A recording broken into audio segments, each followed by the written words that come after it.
Good evening, guys. What I thought I'd do today was an absolute beginner's guide to the material room. And in today's section, I'm going to start with the diffuse node. So whenever you create something or import something into Poser, it has a texture or a material which takes it from being just a lifeless shape into something that has personality, I guess you'd say. For example, this could be a sphere with just a plain white diffuse texture, but it could also be metal, it could be a rusty old cannonball, it could be a planet, and it's all down to the way that it's textured. So to look at the textures, we click up here on the material room, and this is the Poser surface root node. So root node, Poser has three different ways of creating textures. It has Poser surface nodes, physical surface nodes, and cycles. Cycles is the all singing, all dancing one, which is like Blender. Physical surface nodes are like an industry standard node, which is compatible with the texture creation program called Substance, which is widely used in the industry. But for Poser, the surface node is what started it all. So what we have here is I guess you call this a node where called diffuse color. And diffuse color is, I guess you could say, it's the most important part of creating a texture for any object in Poser. So for example, okay, that was not what I meant to do, but what I have done is just ruined it. For example, here I've added a texture for a brick wall. The texture or the material actually comprises multiple parts. In fact, let's just separate a couple of terms. We've got shaders and materials. Basically, a shader is a material that applies to a single channel, such as this sphere. But supposing this sphere was an eyeball in a figure, the material would be the collection of shaders that applies to all of its different parts. So for now, we're going to ignore these parts down here. But what we have is the Poser surface node. Then we have a specular node, a bump map, and something plugged into the diffuse color. So I'm just going to get rid of these two for now. And we're just going to go to diffuse color. So diffuse color it has four possible states or four possible ways of creating color. If I disconnect that, we have just the color of the node. So that's white here. I could change its color here to any color I want within the RGB color palette, 16.9 million colors, or I could type in specific values here to get precise colors. So that's the most simple way of creating color, but almost nobody's going to do that. Then, but the reason being that you just don't get enough detail from that. Then the next thing is going to be what I'm showing here is a tileable texture. So this tileable texture here is basically, let me show you an image. What I've done here is I've created a material in Substance Designer, or I've actually taken somebody else's material and then exported it, and it has various components of a texture. But what we have basically is a square piece of texture of this wall, which when placed in a tiled pattern will create an infinite wall texture up and down.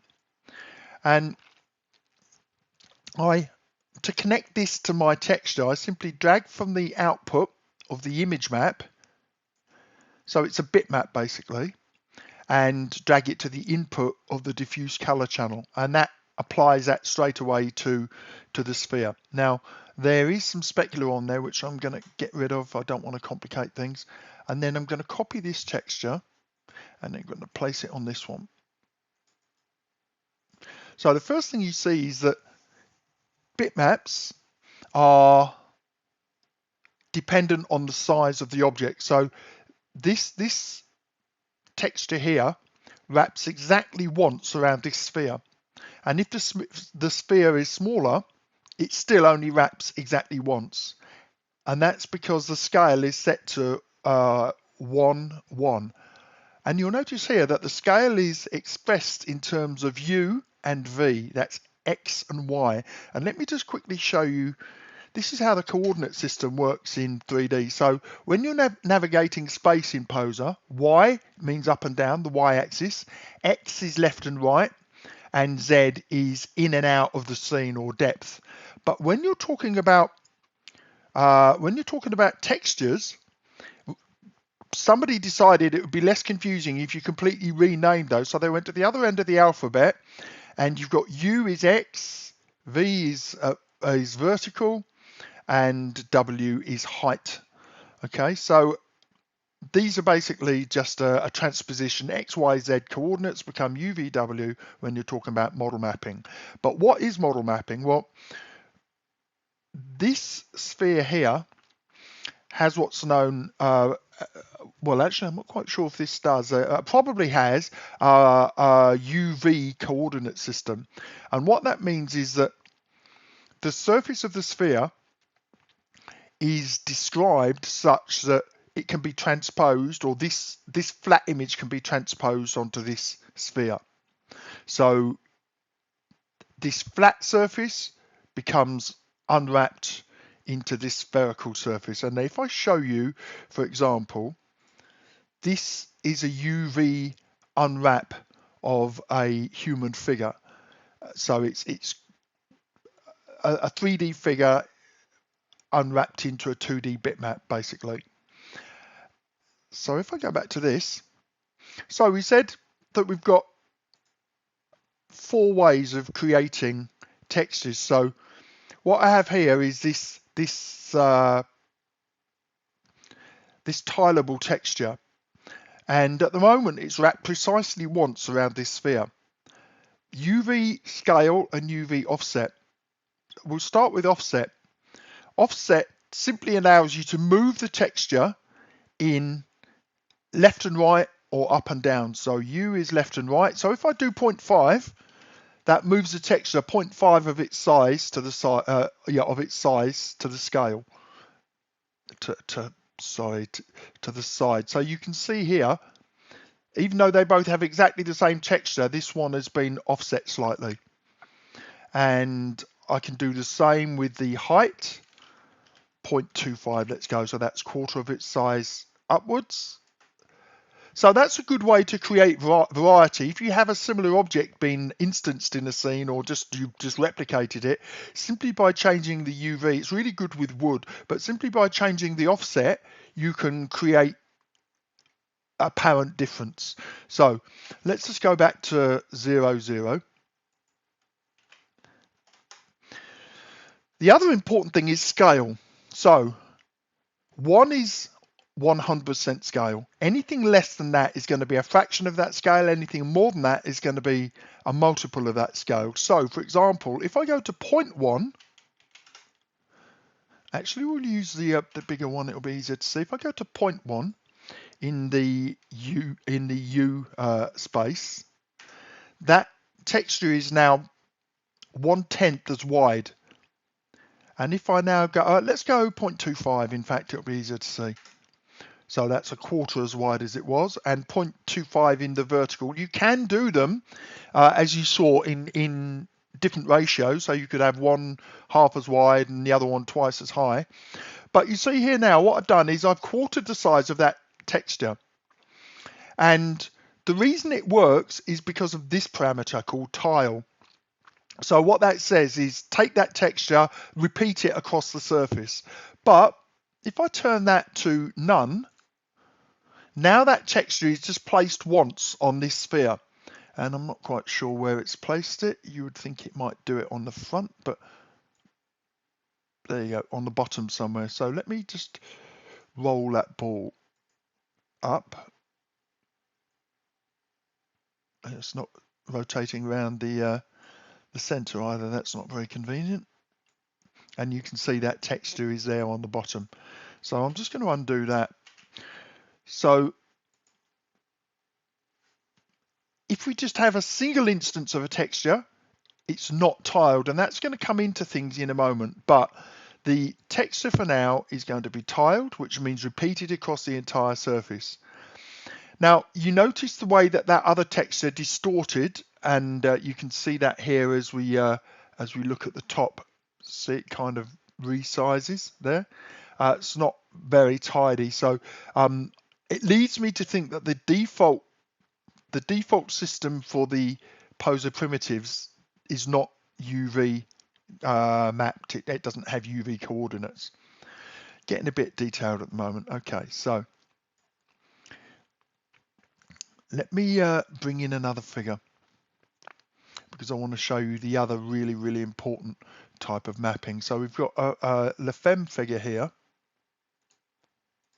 and if I make her visible and give her some modesty.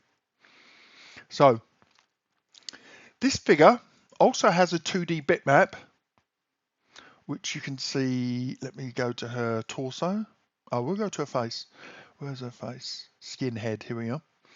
And if I open up this color here, this color channel, this is a much more complicated texture, but from the point of view of a diffuse channel, this color plugs in to the diffuse channel here. And you can see that the face skin texture is unwrapped. So if I show you here, this is her face in 2 dimensions. There's her tongue, obviously face, eyes shut because we're going to put eyeballs in there, eyebrows. If it was Daz, there would probably be fiber mesh eyebrows, and this looks like her ears up here. And then what it does is it takes that and it wraps it onto La Femme. So if I choose her, let's go to a head camera. If I choose her face, you'll see that that face is the equivalent of this map. So anytime you have a figure, this texture is wrapped around it just once. Although this is set to tile, it would work just as well if we had none, because this figure is UV mapped, where every pixel on the figure corresponds to a pixel on that face texture that we did. Now, we talked earlier on about the diffuse color, and the diffuse color also interacts with whatever's underneath it.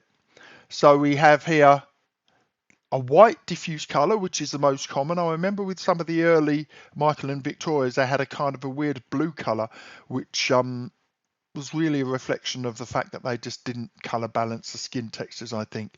But if I change, oh, I'm sorry, if I change this, it changes the underlying skin color. In actual, right, okay, this is a bad example because it also uses the alternate diffuse. We'll talk about that in a minute. Right, so let me just go back to one of those spheres instead.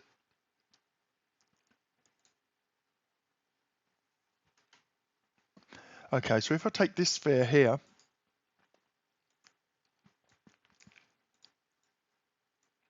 oh, what am I doing? Right, if I take this sphere in the main camera, go back to the material room and change the diffuse color, the underlying sphere changes. Now, why that didn't work with La Femme is because there is also an alternate diffuse, and the alternate diffuse, you can plug the same image map in, but in between the image map and the diffuse, you can also add additional, I guess you'd call them effects, such as one that makes it look like clay, one that makes it look like a cartoon, that sort of thing.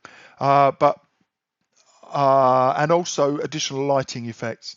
But for now, just know that the image map is plugged into the diffuse, and the diffuse if you change the color of the diffuse, then that also changes the image map. So think of this as a bit like, you know, when you go out at night and you see like an orange street light, how that changes the color of everything. That's exactly what this does. So I'm just going to return that to white here. Another thing you need to understand is diffuse value. So you could think of this as lightness and darkness, but basically what it means is 1 equals 100% of this diffuse color. But here's the thing that I always find a bit what's the word I'm looking for? Anti-intuitive, counterintuitive. You would think that if you added less of the diffuse value, i.e. this, that it would just let the diffuse color show more, but it doesn't. This just goes down to black. So 0, if I render this at 100%, you'll see really quickly, 100% is 1. We get this. If I render it at 0, you get, see if you can guess, if I haven't already said it, black. And if you render it at anything above 1, it tends towards white. So let's say 10, and very quickly, there you go, it goes brighter and brighter. I don't know what absolute white is, 100 or something maybe. Right, anyway, we're going to go to 1. So what we've learned is that we can take a 2D bitmap, we can wrap it around a UV mapped shape or a non-UV mapped shape, and the bitmap then takes on the shape of the object it's wrapped around, and we can change the number of repeats on the bitmap if it's tileable using this scale value. So here it's scaled to 1/4, so that's 0.25, and you can go infinitely small there more or less. Here's the original default scale. There are a few other settings. We talked about the UV coordinate system. You can also change so it's V and U first, and that basically flips the texture, and these ones we're not going to worry about for now. In theory, the X and Y is a projection mapping, but in reality it doesn't do that at all. Background is the color when the texture only occupies a part of the image. Background is the color that shows behind it. You can flip the texture left and right, and filtering. This is the last thing that you might need to do. When you do repetition, or when you have texture such as La Femme, on the edges of her body, there's a seam that runs down the leg probably, or down the back of the leg possibly. And there's certainly a seam joining her face to her torso. And where those seams join, you have edges which sometimes show up. And by changing the type of filtering, you can get rid of those edges.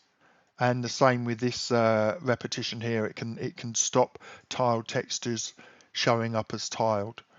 So there is one more thing that you might need to worry about. When I click to load a texture, you'll also see this gamma setting. Now, gamma is the way that it adjusts the color of the texture, depending on which image editor it was created in, to match the way that your eye perceives color, which is to say that your eye has a greater sensitivity to changes in darker colors than lighter ones. So for example, with the Firefly renderer, it changes the gamma in rendering here. So I go to render settings, go to Firefly, and you'll see it automatically sets a gamma of 2.2. So it modifies all default gamma to 2.2. I don't know what it does in Superfly because I can't actually find a setting to change it, but you can override that setting when you import a texture, and this is getting deep under the hood. When you import a texture, you can set a custom gamma value here, say 1 or 1.1, to create the gamma that you want at rendering. That's really not very basic at all, but I hope that has given you some thoughts on the way the diffuse color node works. I hope I haven't gone too deep. Hi guys, I completely forgot the fourth type of coloring thing that we can do in Poser, and that is what's known as a procedural texture or procedural color. What that is a way of generating texture that uses mathematical procedures. So I'll show you one here, for example. So right click on the background here, new node, and go down to 3D textures, and you'll see a whole bunch of procedural textures here. So for example, if I choose clouds and preview button here, you can see here there's a pattern of clouds. I can change the cloud pattern here to something more cloudy looking, grey and white. I can change the scale to say 10, so it's bigger. And what procedural or parametric materials do is they're mathematically based textures, which can be used. I guess whatever size, whatever scale you do them at, they still look good. So I know that sounds odd, but if you imagine that that earlier texture I did with the brick, I'll quickly load that up. That will be easier to do it than to describe it. So this brick texture, there's a limit to the scale that I can use that. So supposing if I want to use that brick 100 times bigger for a a giant wall or something, or minute, then that brick texture just won't work. It'll all fall apart and look horrible. Whereas with a parametric texture, the maths that defines it works exactly the same whatever scale you use it at. So if I do a marble texture, for example, and connect that,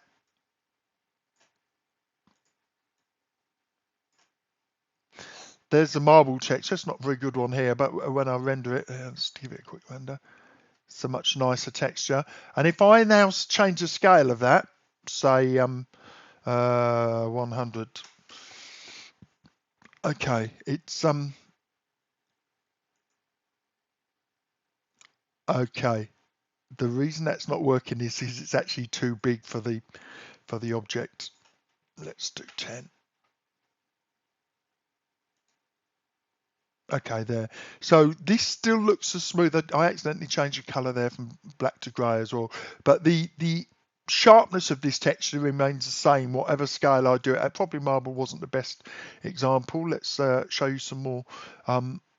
We've got, say, down here, we've got a weave pattern there. This one, incidentally, is really good for doing cotton bump maps. Let's see how that looks. Okay, so I need to change the scale down there probably. This one has got two scales, U and V, which, as I mentioned earlier, is equivalent to X and Y. So let's go 0.001, 0.001, and there's a height there as well, which really is equivalent of a W parameter. Let's see if that's any better. No, okay. Maybe it's too small already. 10. Oh, there we go. 10. There we go. So the weave was the wrong scale for the object. That's something else that you need to be aware of, yeah? So yeah, just a thought that in addition to those other things, you can also use parametric textures, which are usually found in 3D textures, but you can also find some in 2D textures as well. There's a wave down here and a weave and a tile. So hopefully that helps, and I will speak to you later.